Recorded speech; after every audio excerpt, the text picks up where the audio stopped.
बहुत दिनों बाद आज पीवीआर नरसिम्हा राव जी के साथ हम जुड़ रहे हैं क्योंकि वो इंडिया आए हुए थे। इंडिया वो इतने व्यस्त थे, आपने सबने ऑनलाइन देखा होगा, तो उनको समय यूएस वापस जाके मिला है। तो पहले तो आपका इंडिया का ट्रिप कैसे रहा पीवीआर जी?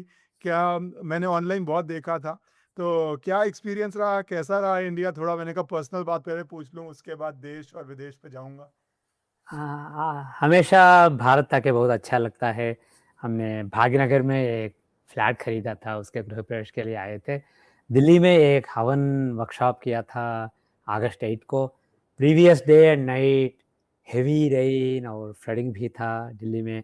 मैंने समझा था कि बहुत सारे लोग नहीं आएंगे, मगर हाउसफुल था। हुँ। 200 से ज़्यादा लोग आए और हवन सीख के गए। बहुत बहुत अच्छा एक्सपीरियंस था। भाग्यनगर में भी एक हवन किया था, वर्कशॉप नहीं, मगर मैं हवन करता हूँ, लोग मेडिटेट करते हैं और ध्यान करते हैं। वो भी बहुत अच्छा रहा। लगभग 350 लोग आए थे, बहुत अच्छा रहा। इन जनरल भारत में घूम के बहुत अच्छा लगा। अब आप भारत से आप वापस आ गए हैं, पर भारत में अब कॉकरोच पार्टी एक आजकल बहुत चल रही है और वो कॉकरोच पार्टी अब सीज़न 2 की भी बात कर रही है और वो सीज़न 2 के अंदर कह रहे हैं कि हम बीजेपी रूल्ड स्टेट्स, चाहे महाराष्ट्र हो, चाहे राजस्थान हो, वहाँ पे हर स्कूल के अंदर घुसेंगे, मोबिलाइज़ करेंगे, पर सोशल मीडिया पे वायरल भी हो रहे हैं। तो कैसा आपको लग रहा है कि सीज़न 2 और फिर सीज़न 3, सीज़न 4 जो उत्तर प्रदेश तक की बातें कर रहे हैं, क्या लग रहा है कि is it going to be a big problem, headache for BJP? Is it going to become stronger? किस तरह देख रहे हैं आप इसको नरसिम्हा राव जी?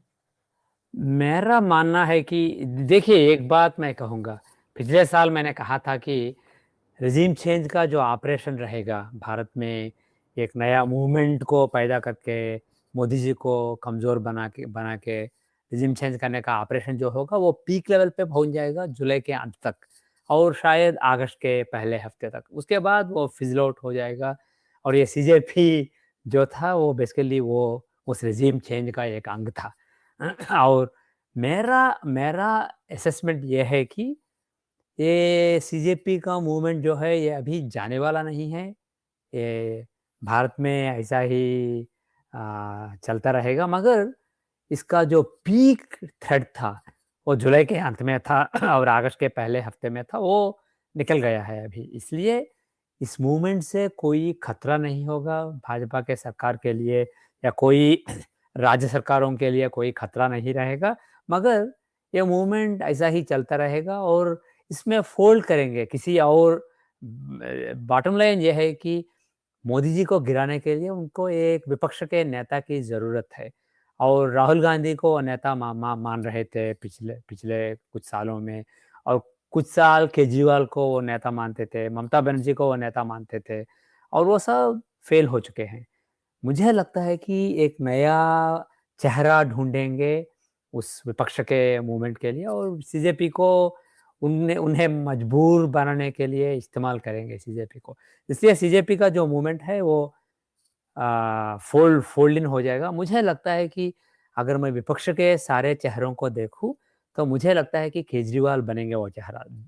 वो फ़ेल हो चुके थे, मगर वो फिर से वापस आएँगे। मैंने 2021 में प्रेडिक्ट किया था कि 2024 में वो जेल जा सकते हैं और 2025 में वो इलेक्शन हार सकते हैं, दिल्ली का इलेक्शन हार सकते हैं। वैसा ही हुआ, मगर तब मैं 2021 में मैंने ये भी कहा था कि अगस्त 2026 के बाद आने वाला 1 साल उनके लिए अच्छा साल है। इस साल में वो फिर से वापस आ सकते हैं और फिर से उनका जो रोल है नेशनल पॉलिटिक्स में, वो बढ़ सकता है। वो और मजबूत बन सकते हैं। इसलिए मुझे लगता है ममता बनर्जी, विजय, राहुल गांधी, अखिलेश सिंह यादव, उद्धव जी, इन सबसे कंपेयर करते हैं तो अखिलेश जी के स्टार्स अच्छे-अच्छे हैं आने वाले सालों में, पर्टिकुलरली आने वाले साल में।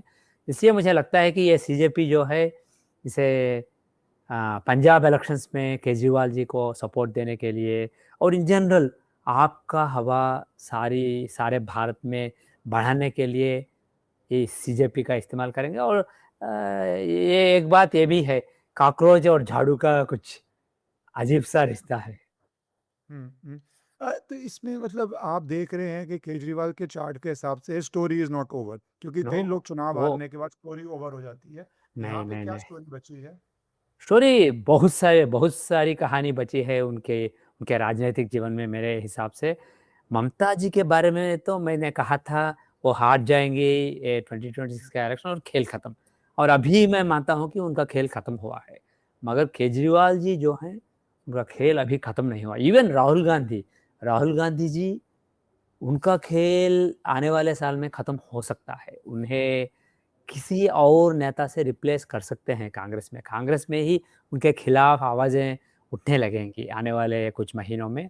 राहुल गांधी का खेल खत्म हो सकता है, ममता जी का तो खेल खत्म हुआ है, मगर केजरीवाल अभी खत्म नहीं हुए हैं। वो फिर से ऊपर आ जाएँगे और फिर से रेलेवेंट बन जाएँगे और मुझे लगता है कि शायद 2029 तक विपक्ष को जो लीड करेगा वो शायद केजरीवाल हो सकते हैं।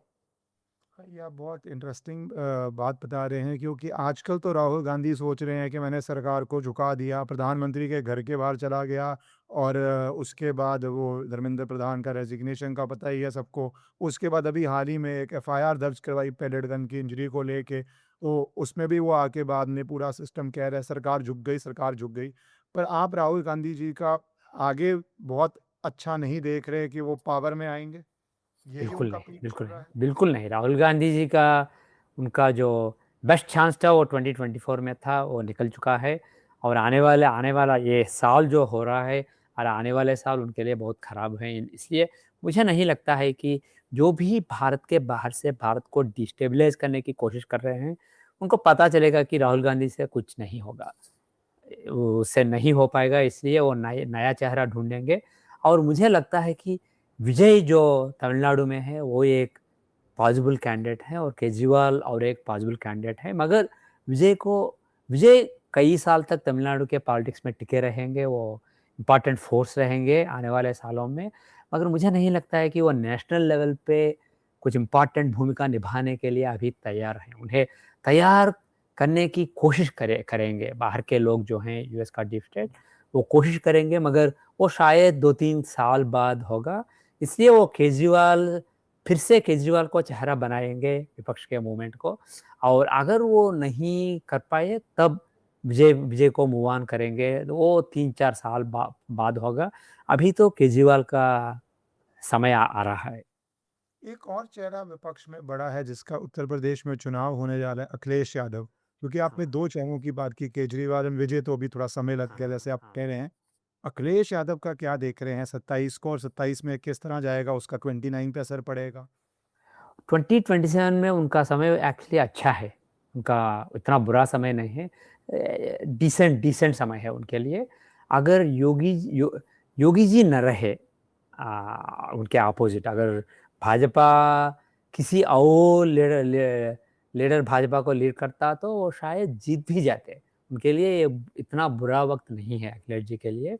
मुझे लगता है कि ममता जी का कितना बुरा हार हुआ है वेस्ट बंगाल में, वैसा नहीं होगा। अखिलेश जी डिसेंट परफ़ॉर्मेंस लाएँगे मगर अगर योगी जी भाजपा को लीड कर रहे हैं, तो वो बिल्कुल वो जीत जाएँगे, अखिलेश जी हार जाएँगे।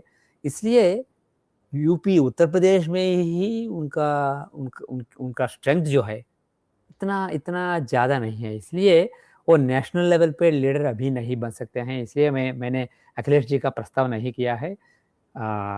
केजरीवाल पंजाब में अच्छा परफॉर्मेंस ला सकते हैं और वो नैरेटिव अपार्ट फ्रॉम पंजाब में परफॉर्मेंस के अलावा वो दिल्ली में भी कुछ हंगामा कर सकते हैं। रेखा जी कुछ कुछ कमियां हैं रेखा जी के गवर्नेंस में और कुछ सेल्फ गोल्स हैं दिल्ली के सरकार में, इसलिए वो कुछ हंगामा मचा सकते हैं और लोगों को कन्विंस कर सकते हैं कि वो एक अच्छा अल्टरनेटिव है। इसलिए पंजाब में दिल्ली में कुछ हंगामा होगा केजरीवाल को लेके आने वाले महीनों में और बाहर से जो मीडिया है, इंटरनेशनल मीडिया है, वो भी नैरेटिव फैलाएगा कि ये एक अच्छे नेता हैं, वो प्रोग्रेसिव नेता हैं।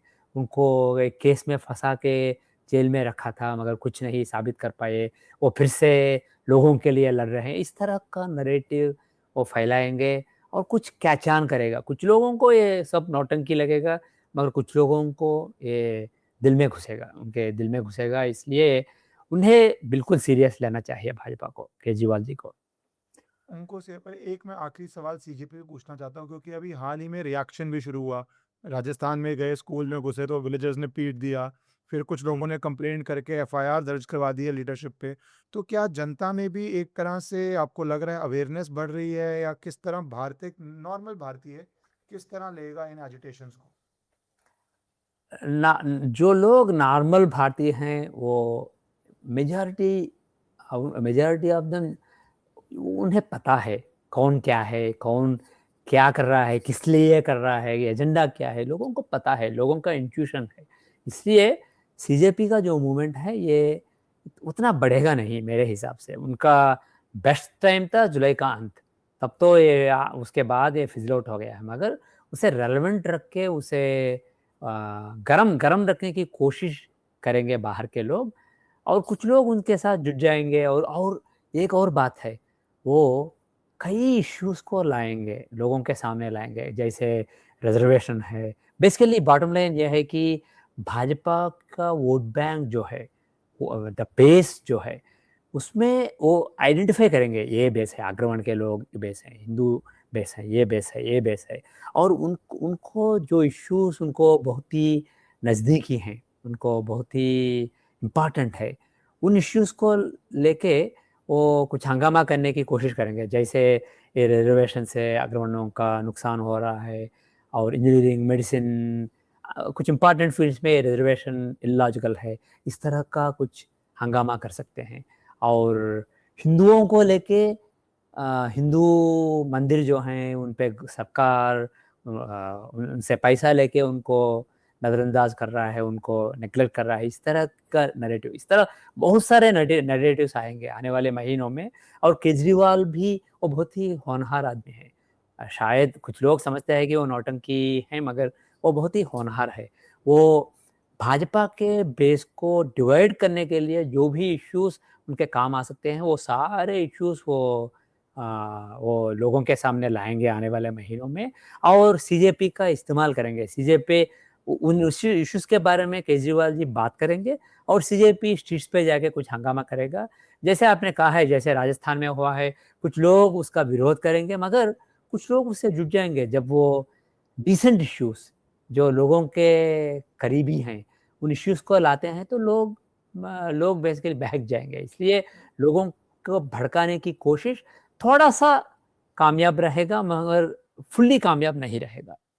आपने नरसिम्हा जी बड़ी इंपॉर्टेंट बात करी रिजर्वेशन को हाँ। लेके। एक नया आंदोलन शुरू हुआ है रिजर्वेशन की रिफॉर्म को लेके, जो basically bye and large DGP का वोटर है और डीजेपी का समर्थक है ऑनलाइन, वो वहाँ पे आया, उसमें भी अच्छी खासी भीड़ आई, वो भी बहुत वायरल हो रहा है। हाँ। तो आपको क्या लग रहा है सरकार कितना रिस्पॉन्सिव होगी इस रिजर्वेशन रिफॉर्म को लेके, और इसका क्या फ्यूचर होने जा रहा है ऑन मैं दिस? स्पेसिफिकली रिजर्वेशन के बारे में मैं कोई नहीं कह सकता हूँ, मगर इन जनरल केजरीवाल जी ऐसे ऐसे मुद्दे पकड़ेंगे और ऐसे इश्यूज़ को लोगों के सामने लाएँगे, और वो नॉन कमिटल रहेंगे, वो क्लियरली नहीं कहेंगे कि वो क्या करेंगे। अगर आप ट्रम्प जी को देखते हैं अमेरिकन पॉलिटिक्स में, तो वो बहुत सारे इश्यूज़ लाते हैं और वेरी एम्बिगुअस छोड़ देते हैं, और लोग जैसा वो समझना चाहते हैं वैसा समझेंगे। केजरीवाल जी उसी स्ट्रैटेजी को अडॉप्ट करेंगे, जैसे ट्रम्प अमेरिका में करते हैं। थोड़ा एम्बिगुअस रखो, एग्ज़ैक्टली क्या करना चाहते हो, वो थोड़ा एम्बिगुअस रखो, मगर इश्यूज़ जो हैं, जिनसे लोग बेसिकली आइडेंटिफ़ाई करते हैं, उन इश्यूज़ को लोगों के सामने लाओ, वो करना शुरू करेंगे। और रिज़र्वेशन, हिंदू इश्यूज़, सारे इश्यूज़ को लाएँगे।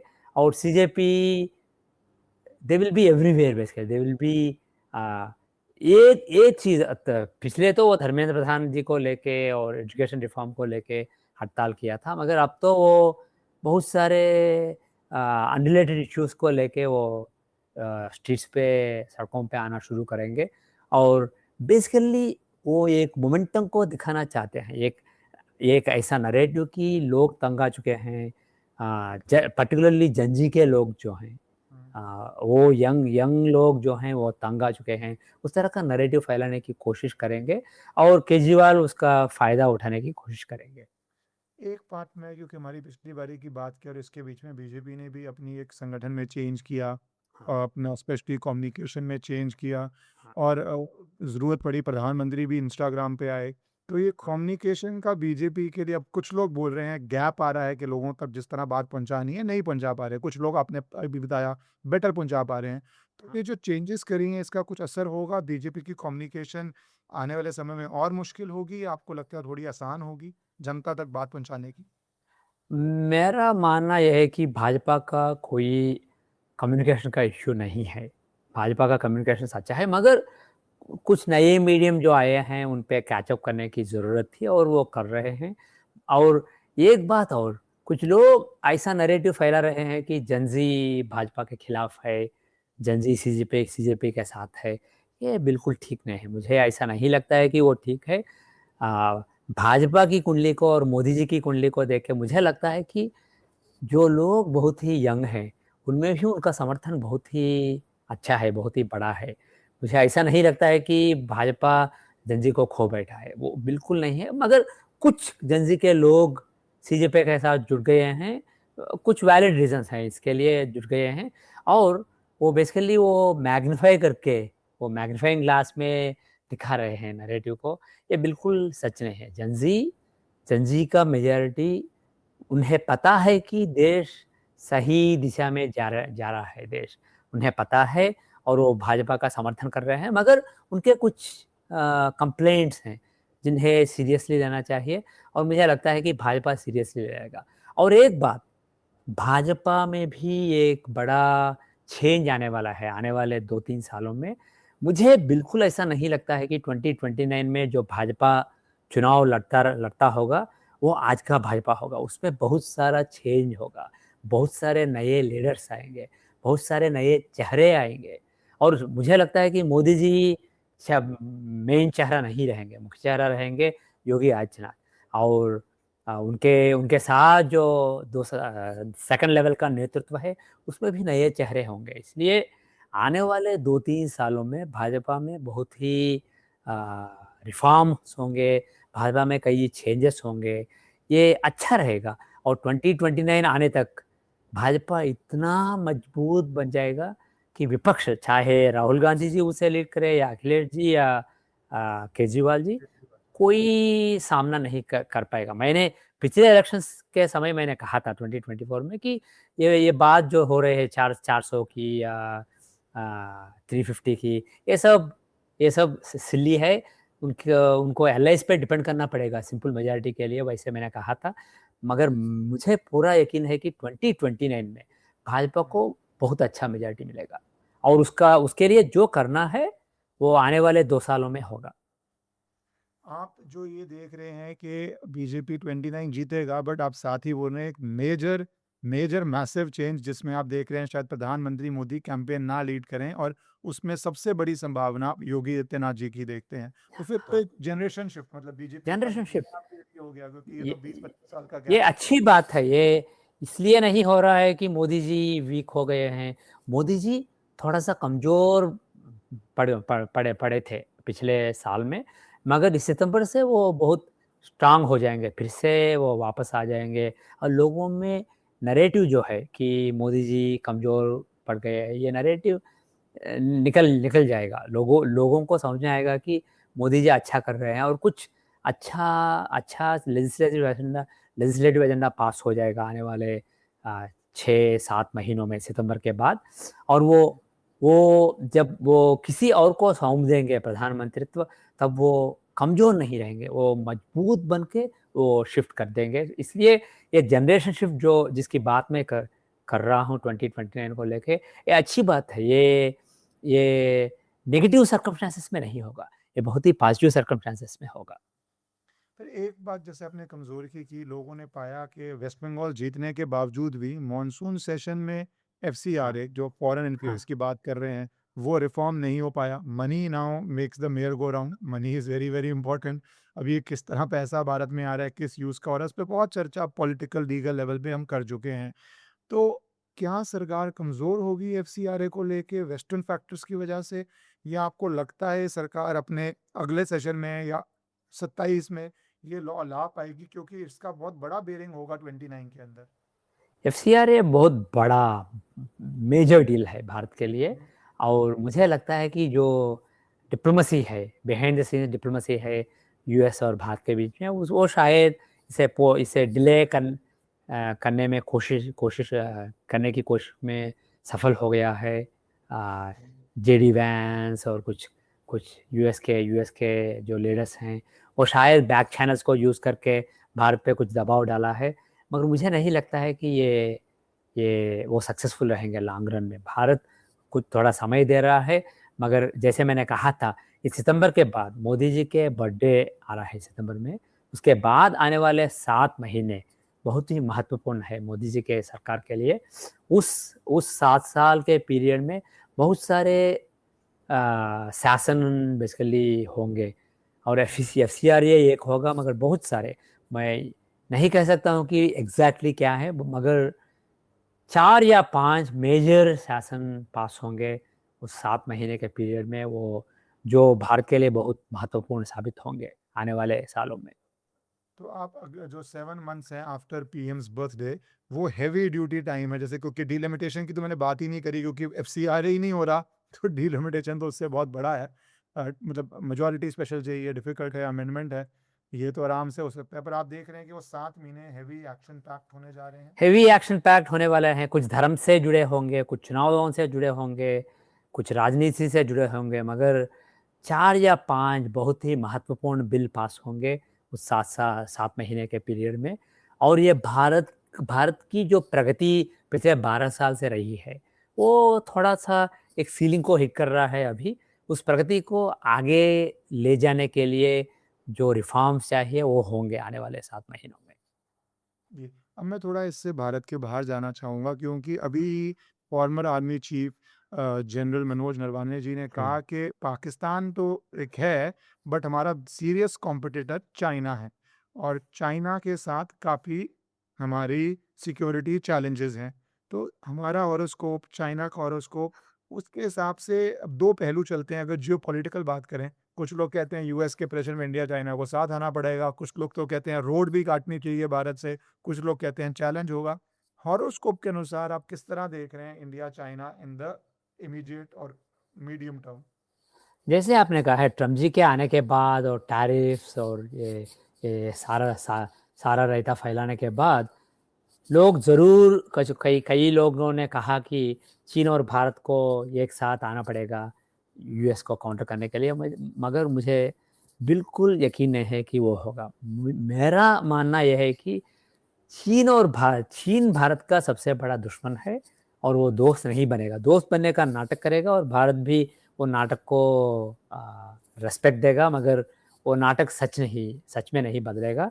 और मुझे लगता है कि भारत और यूएस को साथ आना पड़ेगा। जो भी थोड़े से टेंशन्स हैं, उन्हें बेसिकली लीव देम बिहाइंड, और साथ आना पड़ेगा आने वाले सालों में। और अ, चीन के रही बात चीन और भारत के बीच में युद्ध की, कुछ लोग कह रहे हैं कि आने वाले साल में भारत और चीन के बीच में युद्ध होगा। थोड़े टेंशन्स हो सकते हैं, और थोड़ा एक एक बड़ा युद्ध होने का प्रिकर्सर्स हो सकते हैं, और चीन ऐसा नैरेटिव फैला सकता है कि वो भारत को अटैक करने वाला है और एक बड़ा युद्ध होने वाला है। मगर ये सब नैरेटिव होगा। असल में चीन और भारत के बीच में एक बड़ा युद्ध मैं एक्सपेक्ट नहीं करता हूँ आने वाले सालों में। और चीन और यूएस के बीच में जो कोल्ड वॉर चल रहा है, वो गर्म होने जा रहा है आने वाले साल में, 2027 में, पर्टिकुलरली 2027 के अंत तक वो बहुत गर्म हो चुका होगा वो कोल्ड वॉर। और चीन को यूएस पे फोकस करना पड़ेगा, इसलिए भारत को मेरे मेरे हिसाब से चीन से कोई खतरा नहीं है, मगर खतरा होने का माहौल दिखेगा, और उस माहौल को बेसिकली वैसा ही खड़ा करके वो नैरेटिव फैलाएंगे। मगर भारत को चीन को सीरियसली लेने की ज़रूरत नहीं है, चीन के साथ कोई युद्ध नहीं होगा।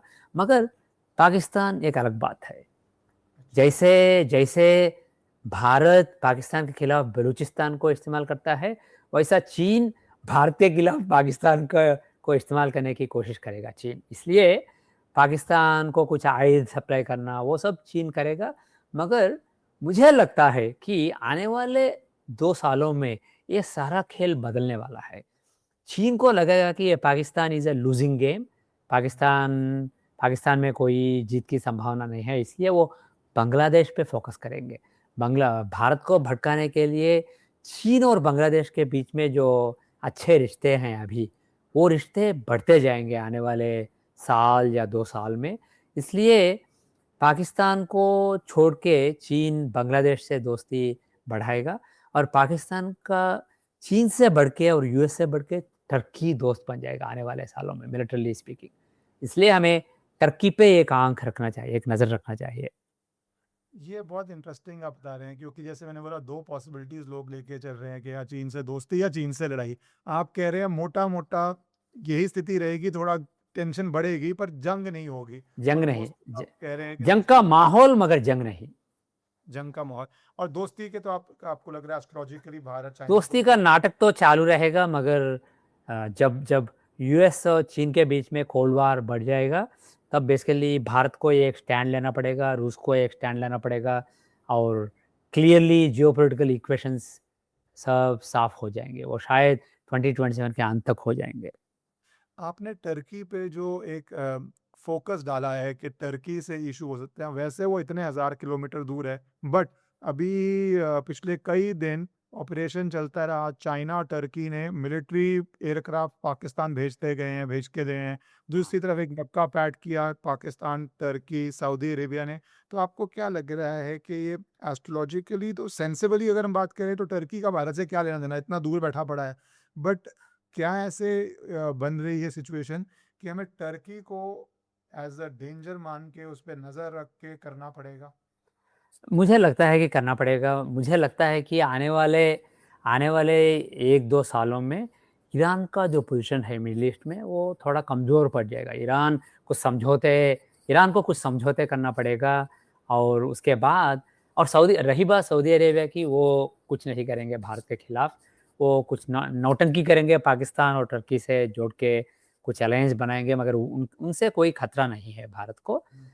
और टर्की जो है, उनसे खतरा है, क्योंकि वो ईरान ईरान के कमज़ोर होने से जो वॉइड है, जो शून्य है मिडल ईस्ट में, उसे वो फ़िल करना चाहेंगे। वो ऐसा दिखावा करेंगे कि हम मिडल ईस्ट के सबसे बहादुर, सबसे बड़ा पावर है, सुपर पावर है, मुस्लिम पावर है। इसलिए मुस्लिम वर्ल्ड के लिए वो मसीहा बनने की कोशिश करेंगे टर्की, मिलिटरली स्पीकिंग। और पाकिस्तान, उनको भारत से कोई प्रॉब्लम नहीं है, मगर अगर पाकिस्तान को प्रॉब्लम है भारत से, तब पाकिस्तान की मदद करते हैं तो वो मुस्लिम दुनिया में वो मसीहा बन जाएंगे। इसलिए और टर्की के पास कुछ टेक्नोलॉजी है, इसलिए टर्की, मुझे लगता है कि ईरान का रोल थोड़ा कम पड़ेगा और टर्की का रोल थोड़ा ज़्यादा पड़ जाएगा और वो पाकिस्तान की मदद करेंगे और भारत को केयरफुल रहना पड़ेगा टर्की से और दबाव डालना पड़ेगा नेटो और यूएस को लेके और इजराइल। आपने बात की कि बांग्लादेश, जिसको बहुत सालों तक हमने थ्रेट तो नहीं माना, मतलब एक छोटा हाँ, सा हाँ। देश है, कौमी नहीं है, मिलिट्री नहीं है, पर आपने थोड़ी देर पहले बोला कि Bangladesh could be the bigger threat. तो किस तरह से आपको लग रहा है कि बांग्लादेश ऐसे थ्रेट की तरफ जा रहा है? चाइना रीज़न, कुछ लोग बोलते हैं यूएस प्रेजेंस भी वहाँ पे है, कुछ लोग बोलते हैं टर्की भी है। तो क्या रीज़न लग रहे हैं कि बांग्लादेश जो कहीं से भी थ्रेट नहीं था, पर आपको लग रहा है कि अब आने वाले समय में थ्रेट बन जाएगा? तारिक रहमान जो हैं, वो चीन के खिलाफ चीन से दोस्ती और भी बढ़ाएंगे और जो क्राइम सिंडिकेट्स थे भारत में, वेस्ट बंगाल और बांग्लादेश के बॉर्डर में जो जो क्राइम सिंडिकेट्स थे, वो बेसिकली आने वाले साल 2 साल में कमज़ोर होने वाले हैं। अमित शाह जी और शुभेंदु अधिकारी जी उस बॉर्डर को बहुत ही सीरियस लेने वाले हैं और वहाँ के क्राइम सिंडिकेट्स जो भारत में जो उनका हवा था, वो कमज़ोर पड़ने वाले हैं। इसलिए उसे और भी मजबूत बनाने की कोशिश रहेगी और चीन इस आतंकवाद को, इन क्राइम सिंडिकेट्स को सपोर्ट देगा, जस्ट बिकॉज़ भारत को कमज़ोर बनाना चाहते हैं। भारत उनका दोस्त नहीं, दुश्मन है, इसलिए चीन उनसे कोऑपरेट करेगा और तारिक रहमान जी चीन के साथ अभी दोस्ती कर रहे हैं, हमें दिखाई दे रहा है, मगर मुझे लगता है कि आने वाले साल 2 साल में ये दोस्ती और भी गहरी हो सकती है। इसलिए इसलिए कोई जंग नहीं दिखता है मुझे बांग्लादेश से, मगर जो भी पाकिस्तान से टेररिस्ट आते थे, जो भी आतंकवाद था, पाकिस्तानी बेस्ड आतंकवाद, वो एपिसेंटर बांग्लादेश में हो सकता है और उनका टैसिट सपोर्ट चीन से भी मिल सकता है आने वाले साल 2 सालों में। और मुझे नहीं लगता है कि भारत कुछ नहीं कर पाएगा।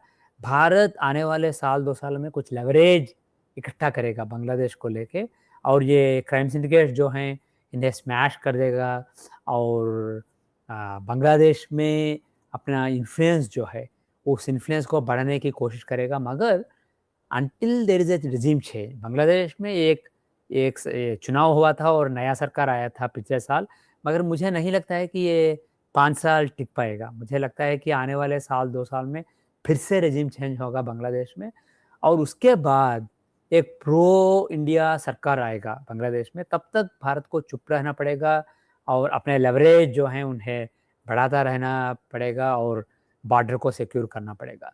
और अभी अभी तो एक गॉन केस है, बांग्लादेश चीन के कोर्ट में है, ये भारत के लिए गॉन केस है, मगर एक्सेप्ट करके वेट करना पड़ेगा, पेशेंटली वेट करना पड़ेगा। और जब 1-2 साल के बाद वहाँ चेंज होगा, उससे फ़ायदा होने के लिए जो भी लेवरेज चाहिए, उन्हें इकट्ठा करना पड़ेगा, और मुझे लगता है कि भारत वो बिल्कुल वो करेगा।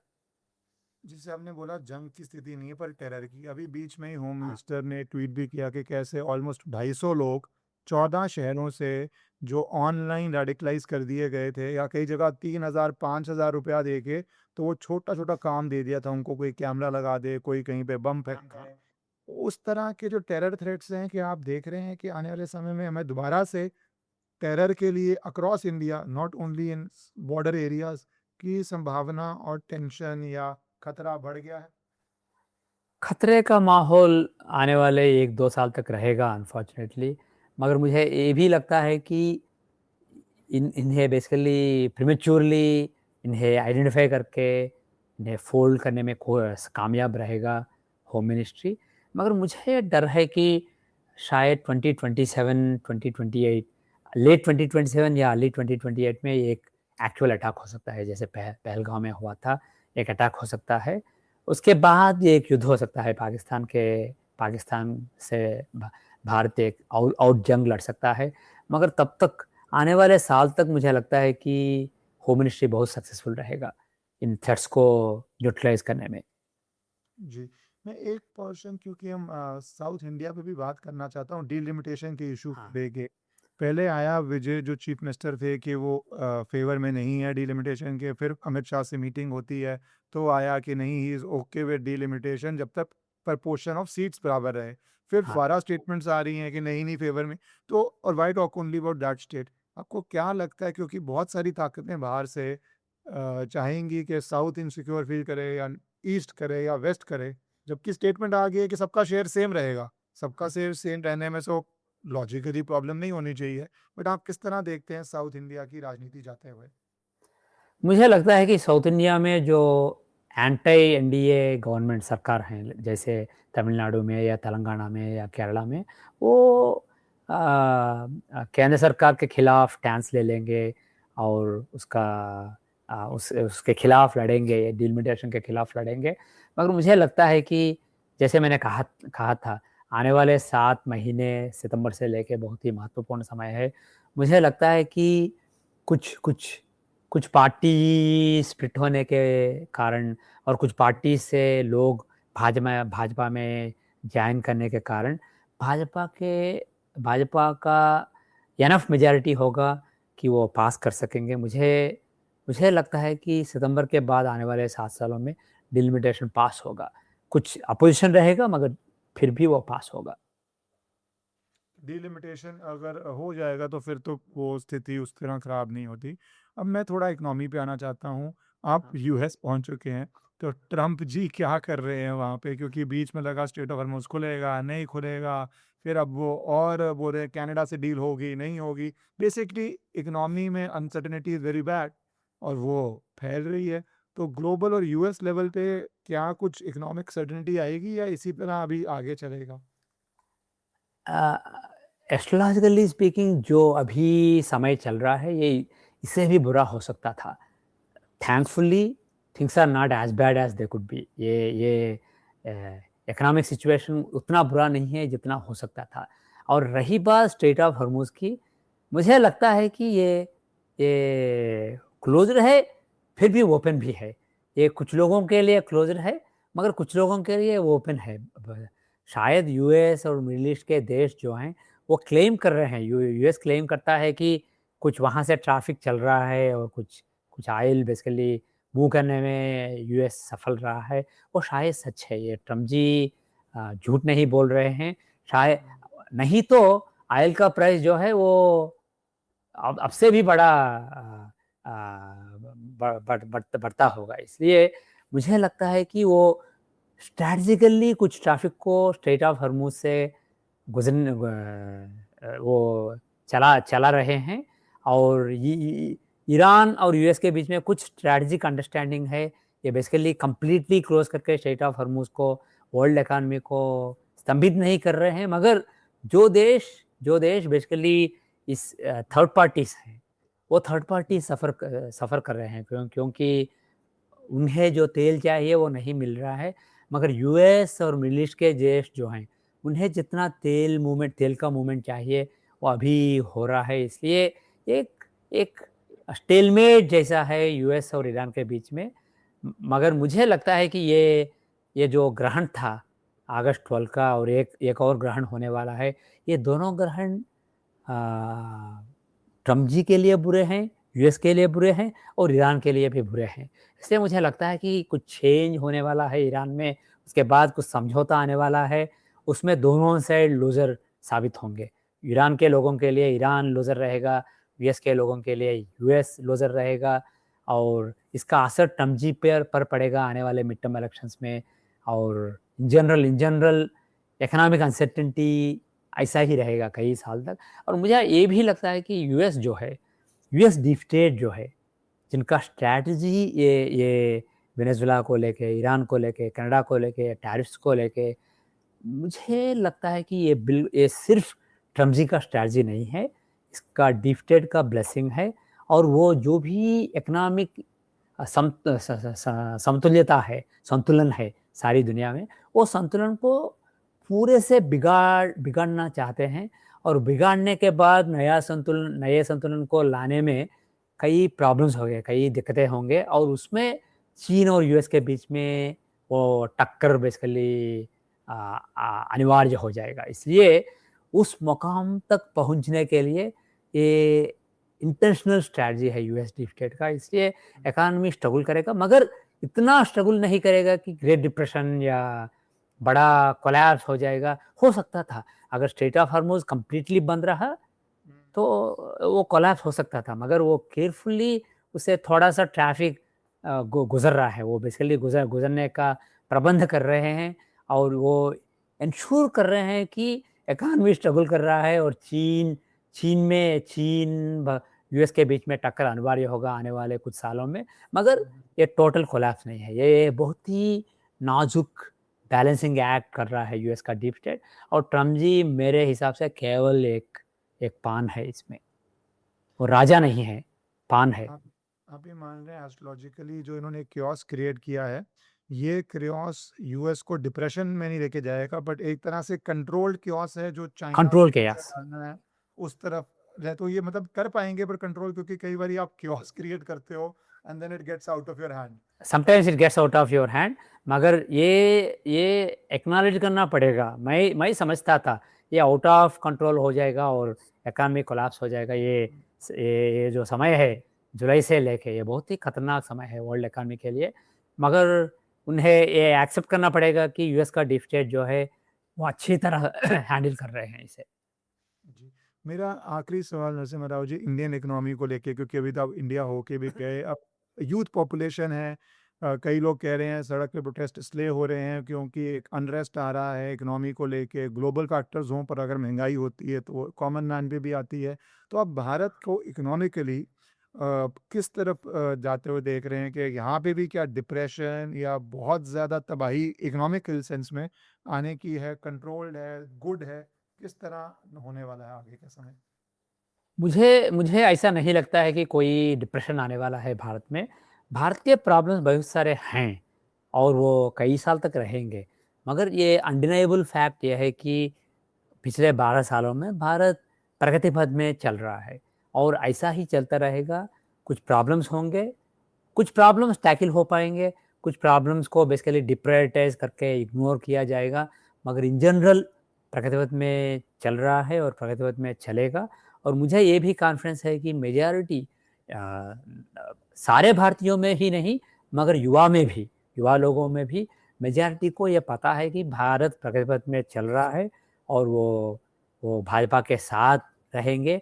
वो भाजपा के खिलाफ आवाज़ उठाएँगे सोशल मीडिया में और कंप्लेन करेंगे, चाहे वो रिज़र्वेशन हो या चाहे पेपर लीक हो, वो आवाज़ उठाएँगे, मगर वो इतने डम नहीं होंगे कि वो समझेंगे कि राहुल गांधी ये सब सॉल्व कर लेंगे। इसलिए आपको नेगेटिविटी मिलेगा सोशल मीडिया में, मगर ये मत समझना कि इसके वजह से 2029 में भाजपा हारने वाला है। भाजपा 2029 में 2024 से भी बढ़ के अच्छा परफॉर्मेंस लाएगा, ये मुझे पूरा यकीन है। जी। धन्यवाद नरसिम्हा राव जी, आपने समय दिया और ये जो पूरा कियोस्क है, इसमें आगे क्या होने जा रहा है, वो सब बताने के लिए।